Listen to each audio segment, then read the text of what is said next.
Hi guys, it's Christmas season and welcome back to my channel. So in today's video we're going to be making what I call lumpy egusi soup.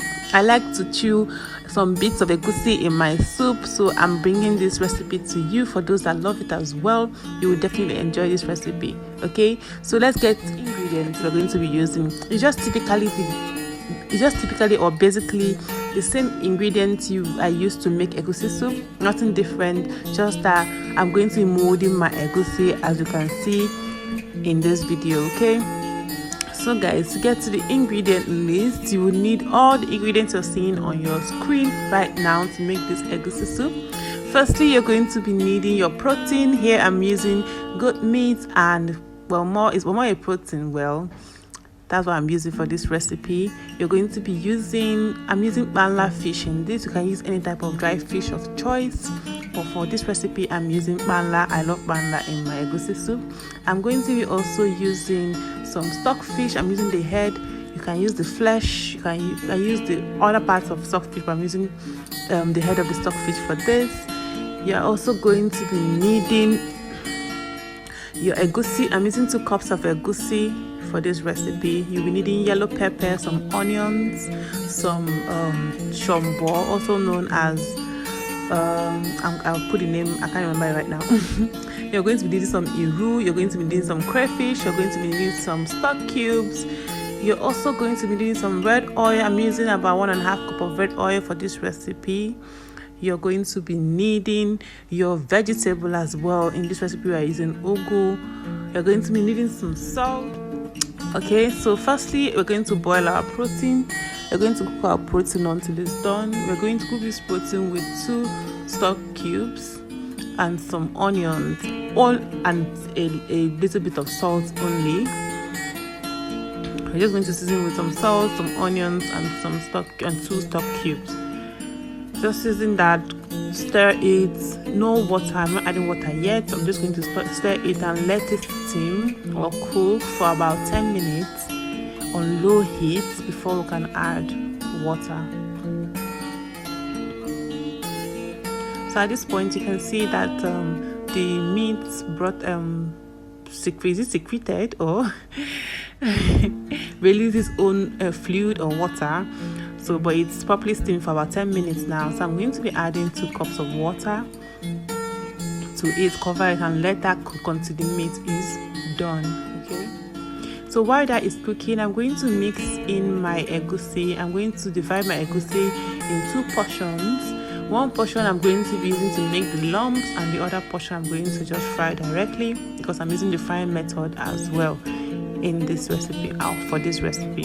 So I blended my onions with a little bit of water, so I'm going to be adding a little bit of that onion paste into my egusi, half of the egusi. Mix that up and form some lumps with that. Okay, so while forming the lumps here, you're going to take note of the size. If you like just tiny bits of lumps, your lumps should be quite tiny. If you like larger bits of lumps, it should be same size as well, or it should be a larger. So yeah, I formed my lumps, put it in the fridge for a little bit, and then check on my meat. So my meat at this point is, I think my meat is done. My meat is done right now. You see that the water has reduced as well, so I'm just going to add another cup of water into this, and I'm going to add my stockfish at this point. Cover that, let that cook for about 5 minutes. My stockfish is already washed with hot water, so it's soft already. So it's just going to cook for 5 minutes. I'm going to take that off the fire. So I'm going to cook my egusi in water. Add water in a pan, let it boil, and then transfer my lumps into this and cook that for about 15 minutes until the egusi lumps are properly cooked.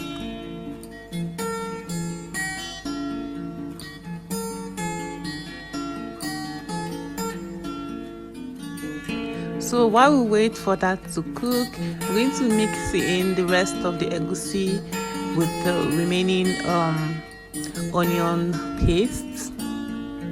Just mix that in and set that aside and wait for frying time.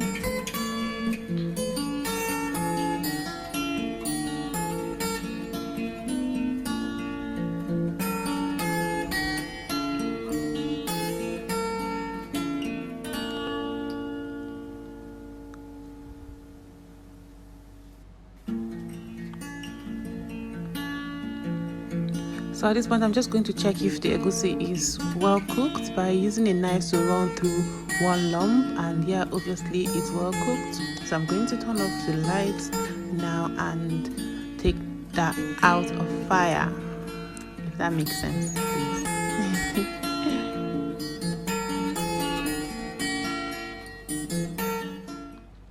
So back to the pot, we're going to add our 1.5 cup of oil in the pot. Let the oil heat up before we can add the rest of the ingredients. So our oil is hot. So I'm going to add my blended pepper mix. I'm going to fry that a bit.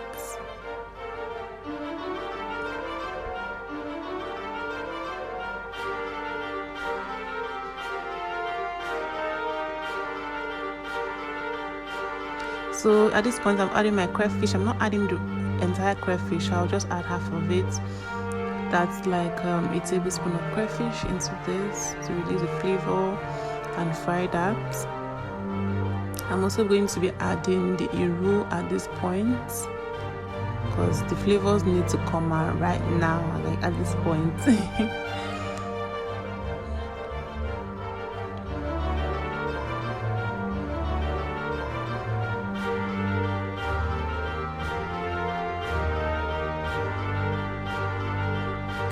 So we'll just stir that in and let that cook for about 5 minutes while you continuously stir to not so that the pepper mix will not burn. Why am I stammering?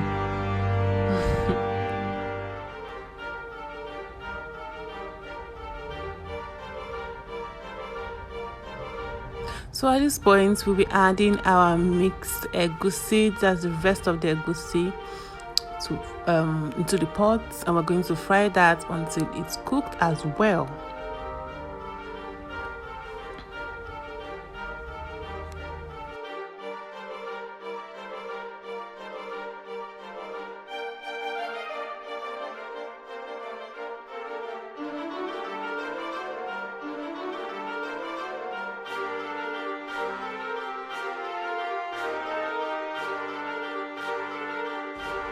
So as this is normally fried, I'm going to be adding the lumps into this. We are almost done with this recipe. Like once you're done frying the egusi, it's as good as you're done. So we're just going to add the lumps and fry that a bit, add the rest of the ingredients, the protein, the stock, and cook.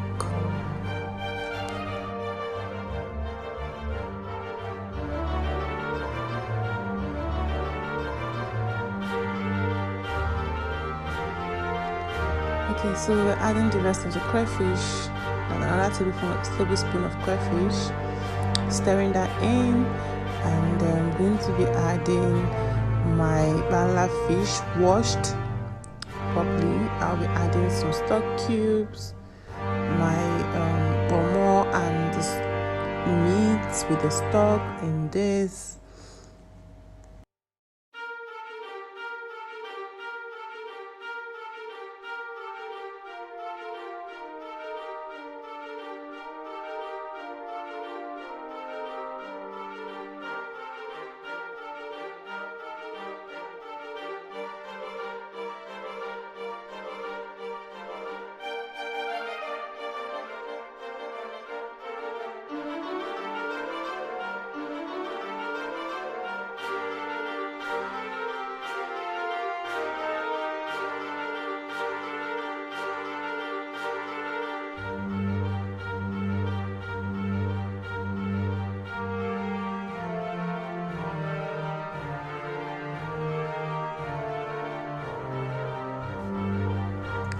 So we're just going to let this cook for about 5 minutes before we add in the vegetable.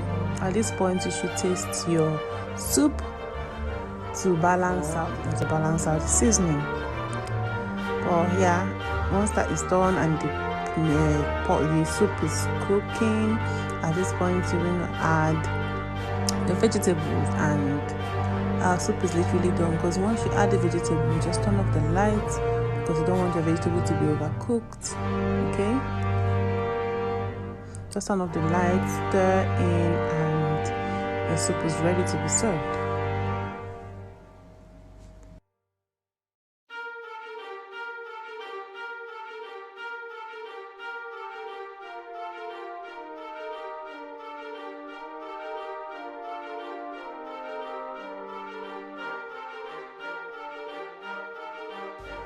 Guys, there's nothing like too much vegetable in egusi soup, in my opinion though. I love vegetables in my egusi, so put as much vegetable as you can take for this, and then we are good to go. So guys, this is my egusi soup recipe. This is my lumpy egusi soup recipe. It's the same recipe with regular egusi soup, just that the lumps are cooked separately. Some people have different methods of making lumpy egusi soup, but this is my own recipe and it comes out amazing, comes out very beautiful. Guys, here it is. Thank you so much for watching. You can have this egusi soup with correct pounded yam or semo or any swallow of choice, even eba, whatever you prefer, can be served with this egusi and you will enjoy it so much. Just imagine biting into a lump of egusi while you eat. Ooh la la. Just thinking about it alone makes me want to go make this soup again. Okay guys, thank you so much for watching, and if you haven't subscribed up to this point, please subscribe to my channel, turn on your post notification to know when I drop another recipe or another video. Give me a thumbs up if you like this video, and leave a comment in the comment section for me if you have questions about this recipe, and I'll answer as I can. Thank you so much guys. I really appreciate all the support and all the love, and I will see you all in my next video.